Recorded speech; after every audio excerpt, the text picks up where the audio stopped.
दृश्य सध्या कल्याणमध्ये आपण पाहतोय। कल्याणमध्ये अचानकच आंदोलन सध्या सुरू करण्यात आले। एकाएकी जनता रस्त्यावरती आल्याचं पाहायला मिळतोय। पोलिसांचा मोठा फौजफाटा या ठिकाणी आहे आणि ते सध्या या जनतेला, आक्रमक जनतेला आवरण्याचा प्रयत्न करतायत।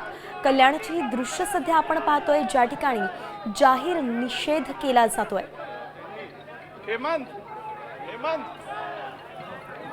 अरे बाइट लो, तुम घूम कहाँ रहे हो? लोग बाइट ले रहे। Hello hello hello hello mobile निकालो, मोबाइल निकालो। आम्ही यांचा जाहीर निषेध करतो। आम्ही याचा जाहीर निषेध करतो। आम्ही यांचा जाहीर निषेध करत आहे। तुमचं बोलणं होतं होतं पालिकेशी, काय बोला?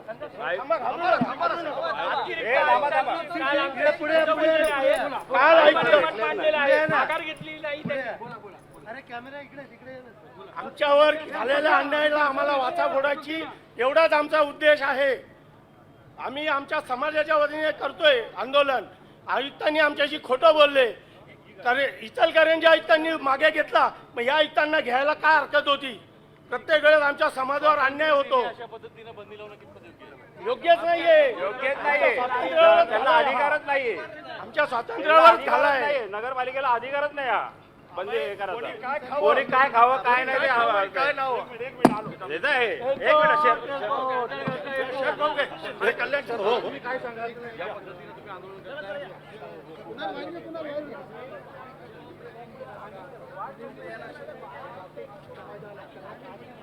तर कल्याणमध्ये खाटीक समाज आक्रमक झालेला आहे। मांस विक्री संदर्भात ते आक्रमक झाल्याचं कळतंय। आज 15 ऑगस्टच्या निमित्तानं मांस विक्रीला बंदी घालण्यात आली आहे, त्यामुळे महापालिकेच्या विरोधात हे आंदोलन केलं जात आहे। आयुक्तांनी हा आदेश मागे घ्यावा असं ते म्हणतात। खाटीक समाजावरती अन्याय होत असल्याची भावना त्यांनी व्यक्त केली आहे।